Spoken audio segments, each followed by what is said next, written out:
olórí àríran gbogbo ẹ̀mí àwọn wòlíì aráyé rọrùn lẹ́ẹ̀kan ṣoṣo, ipá tó borí ipá, agbára tó borí agbára, ajáde máma tán nílé, ọ̀dà nìkan ṣèjọba, ọ̀ràn mọ̀ níṣẹ́ iná bomi síwájú, òrógùn gbógun bí máma lóyún, aṣòro fìjà lọ, arógun dání arógun máma ṣojo, arógun má tìdí arógun má sá, ọwọ́ kẹ̀mbẹ̀rẹ̀ bí ìjà, ọ̀là gírí kàkàkà, àwúwo má ṣe gbé, àwúwo bí àtẹlẹ̀kẹ́ ní. Ọ̀pá tí nìkan lẹ̀ ó kọ ọ̀run, ọ̀pá kan wò kan yìí, ọjí kan ló kan pa, gbìngbìn nìkan àwúwo má ṣe gbé.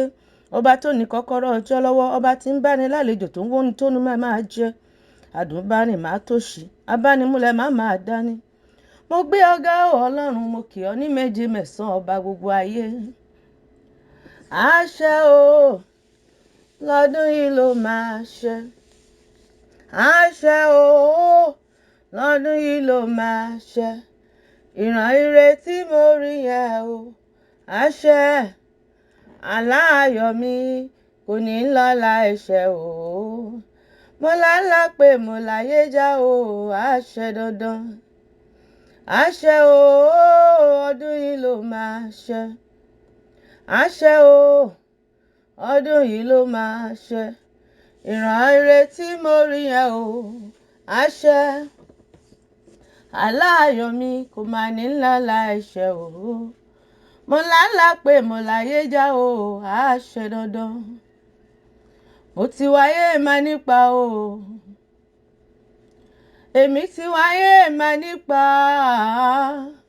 Torí bójò bá rọ̀ á nípa. Mo ti wáyé máa nípa rere. Jósẹ́fù wáyé ó nípa o. Dáfídì wáyé ó nípa o.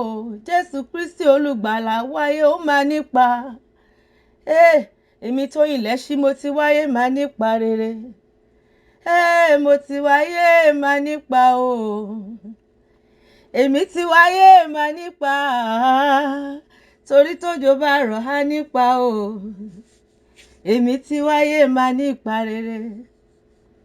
Èmi yóò la àgbáyé já. Àní n ó la àgbáyé já. A ó sì mí bí ọba ni.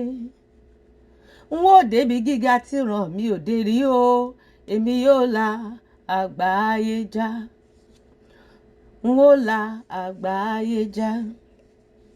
A ó sì mí bí ọba. N ó débi gíga tí ràn mí ò dé rí o. Èmi yóò la àgbáyé já. Olúwa fà mí dìde o. Olúwa fà mí dìde. Èmi ò máa lè dókè gùn láàyè o. Olúwa fà mí dìde ní kíákíá. Olúwa fà mí dìde o. Olúwa fà mí dìde. Èmi ò lè dókè gùn láàyè o. Olúwa fà mí dìde. Ìrànlọ́wọ́ aláìní ràn mí lọ́wọ́ o. Ìrànlọ́wọ́ o, aláìní ràn mí lọ́wọ́ o. Ìwọ nìkan ni mo ní o, láyé àti lọ́run. Ẹni tó bá ní ọ ó ti lóhùn gbogbo. Ìrànlọ́wọ́ aláìní ràn mí lọ́wọ́ o, bàbá. Hallelujah. Ìrànlọ́wọ́ aláìní wà pẹ̀lú mi lónìí. Ó wà pẹ̀lú ìwọ náà lónìí láti ran ayé rẹ lọ́wọ́, láti ran ìpín rẹ lọ́wọ́, láti ran àlá rẹ lọ́wọ́. Ẹ sọ pé àlá mi á ṣẹ. Fọwọ́ kanra ẹ láyà, sọ pé àlá mi á ṣẹ. Mú kà láti inú ìwé Genesis orí 17 láti ẹsẹ̀ 1 dé ẹsẹ̀ 10. Ó kà báyìí pé Ísírẹ́lì sì fẹ́ Jósẹ́fù ju gbogbo àwọn ọmọ ọ̀dọ̀ rẹ̀ lọ, torí tí í ṣe ọmọ ogbó rẹ̀, ó sì dá ẹ̀wù aláràbarà aṣọ fún un. Nígbà tí àwọn arákùnrin rẹ̀ rí i pé bàbá wọn fẹ́ ju gbogbo àwọn arákùnrin lọ, wọ́n kórìíra rẹ̀, wọn kò sì lè sọ̀rọ̀ sí i ní àlàáfíà. Jósẹ́fù sì lá àlá kan, ó sì rán fún àwọn arákùnrin rẹ̀, wọ́n sì tún kórìíra rẹ̀ sí. Ó sì wí fún wọn pé mo bẹ̀ yín, ẹ gbọ́ àlá yìí tí mo lá. Sáà wò ó, àwa ń yí ìtì lé oko, sì wò ó, ìtì mi dìde, ó sì dúró ṣanṣan. Sì wò ó, ìtì tí yín dìde dúró yíká, wọ́n sì tẹríba fún ìtì mi. àwọn arákùnrin rẹ̀ sì wí fún un pé ìwọ wá jọba lórí wa bí àbí ìwọ ó ṣe olórí wa nítòótọ́. Wọ́n sì ti kórìíra rẹ̀ sí i nítorí àlá rẹ̀ àti nítorí ọ̀rọ̀ rẹ̀.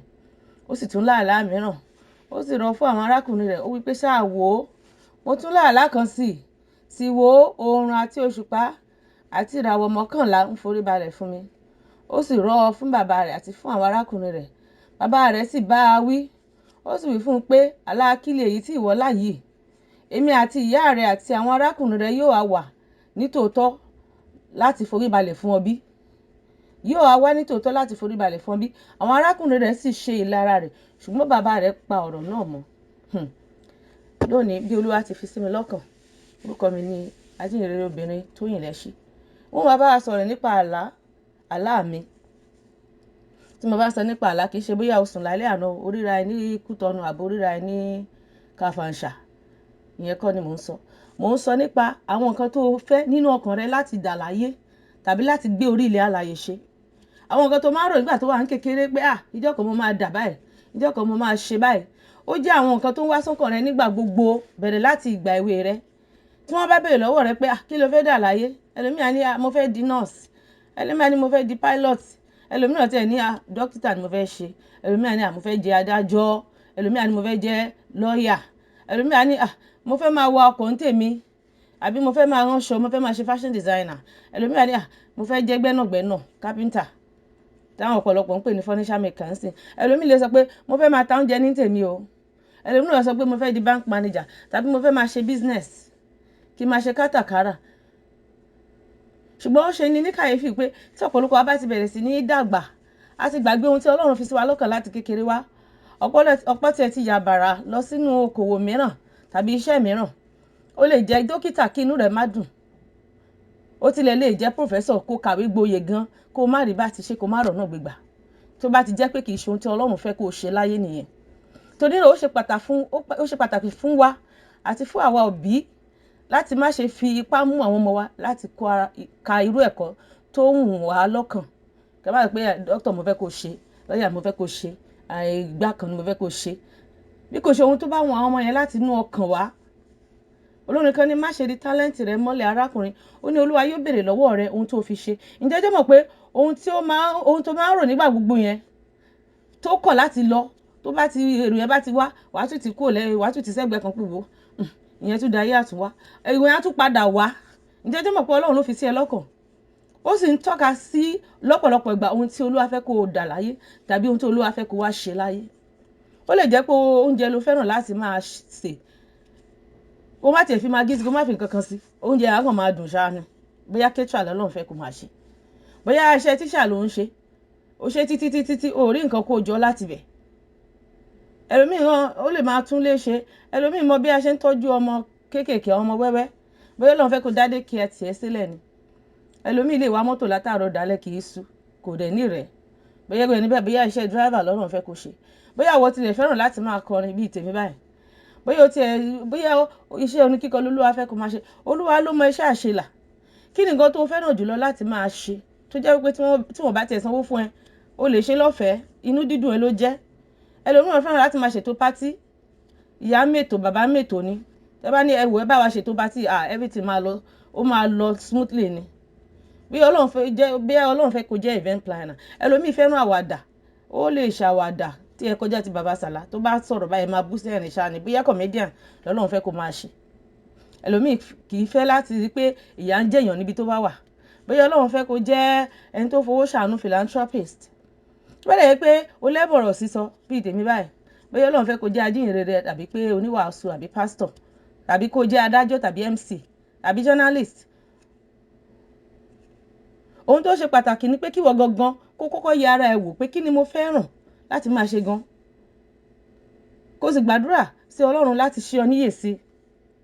Má sọ wípé ọjọ́ ti lọ lórí mi, mo ti dàgbà jù. Mi ò rò pé mo ti lè ṣe nǹkan bẹ́ẹ̀ yẹn jàre. Irọ́ pátápátá ni o, ìtànjẹ èṣù ni.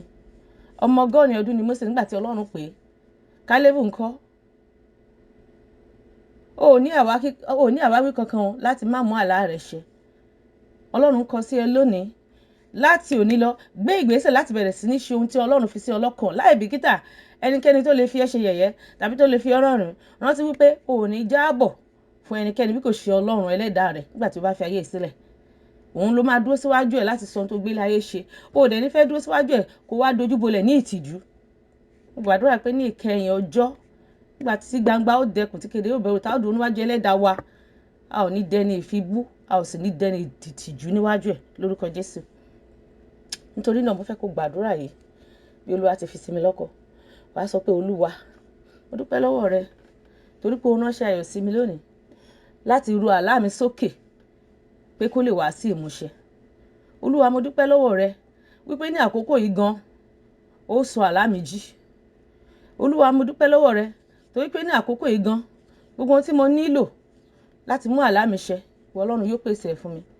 Àwọn èèyàn rere tí wọ́n ó ran àlá mi lọ́wọ́ láti di mímúṣẹ, ó mú ọ wá sínú ayé mi, ó sì ràn wọ́n lọ́wọ́ láti ràn mí lọ́wọ́. Olúwa, o ṣé, gbọ́ kẹ́kẹ́ gba ìyìn mi. Nísìnyí wàá gbàdúrà sí Ọlọ́run, wàá sọ pé Olúwa, gbà mí lọ́wọ́ ẹ̀mí àròpin. Àwọn Yorùbá sọ pé àròpin tènìyàn, ṣùgbọ́n ṣíṣe ni tọlọ́run. Ẹlòmíì ti ru ara ẹ̀ pin. O ò gbúdọ̀ ru ara ẹ̀ pin dáadáa. Ohunkóhun tó wù kó lè máa là kọjá láyé, o ò gbúdọ̀ ru ara rẹ̀ pin. Nígbà tí ẹ̀mí bá ṣì wà, ìrètí ṣì wà. Wàá sọ fún Ọlọ́run, Olúwa lónìí gbà mí lọ́wọ́ ẹ̀mí àròpin. Olúwa, ru mí sókè kí o sì ru àlá mi sókè lẹ́ẹ̀kan sí. Olúwa, tún sọ àlá mi jí lẹ́ẹ̀kan sí ní orúkọ Jésù. Olúwa, fún mi ní okun àti agbára láti lépa àlá mi. Kílẹ́bù ní fún mi ní orí òkè yìí, n ó gbà á torí pé Olúwa ti ṣèlérí ẹ̀ fún mi. Sọ fún Ọlọ́run pé Olúwa, nípasẹ̀ ìrànlọ́wọ́ ẹ̀mí mímọ́ rẹ, fún mi ní agbára ọ̀tun àti okun ọ̀tun láti lépa àlá mi ní orúkọ Jésù. Ọlọ́run, fún mi ní ọgbọ́n. Ohun tó bá kọ ọgbọ́n fún ẹnikẹ́ni kó béèrè lọ́wọ́ ìwọ Ọlọ́run tí funfun ni tí kì í bá ni wí, Olúwa sì ṣe bẹ́ẹ̀ gẹ́gẹ́. Fún mi ní ọgbọ́n, ìmọ̀ àti òye, ìtọ́ni àti ìgbésẹ̀ gbogbo tí mo nílò tí máa fi mú àlá mi ṣẹ. Olúwa, yọ̀ǹda ẹ̀ fún mi lónìí. Olúwa, láti òní lọ, rán àwọn olùrànlọ́wọ́ àyànmọ́ sínú ayé mi. Àwọn abánirìn kì í yà tán. Àwọn abánirìn kí ayé ènìyàn kó gba àtúnṣe. Àwọn abánirìn kí àlá èèyàn kó di mímúṣẹ. Àwọn tí ó túmọ̀ àlá mi, tí wọ́n sì ràn mí lọ́wọ́, tí wọ́n fún mi ní ìtọ́ni, ìgbésẹ̀ tó yẹ kí n gbé, ọ̀nà tó yẹ kí n gbé gbà tí àlá mi yóò fi ṣẹ. Láti òní lọ, Olúwa darí wọn sínú ayé mi. Olúwa, tò mí pọ̀ pẹ̀lú wọn, jẹ́ n bọ́ sí wọn lọ́wọ́. Àwọn olùmú àyànmọ́ ṣẹ, àwọn olùrànlọ́wọ́ àyànmọ́ níbikíbi tán lè wà ní àgbáyé, Ọlọ́run darí wọn sí mi lórúkọ Jésù. Olúwa, àwọn tó fẹ́ lò fún mi ní àgbáyé, so mí pọ̀ mọ́ wọn ní orúkọ Jésù Kristi. Olúwa, jẹ́ kí n lè ṣe àṣeyọrí tó lógo nínú ohun tó rán mi wá ṣe láyé. Ó ní ohun kan tó rán mi wá ṣe láyé, jẹ́ kí n lè mú ṣẹ. Gbogbo ìrànlọ́wọ́ tó bá lè ṣe fún mi tí mo fi mú àlá mi ṣẹ, bẹ̀rẹ̀ láti òní lọ, Olúwa rán ìrànlọ́wọ́ náà sí mi. Mo dúpẹ́ torí pé ẹ ti gbọ́. Ògo ni fún orúkọ yín. Ní orúkọ Jésù Kristi ni mo gba àdúrà. Àmín.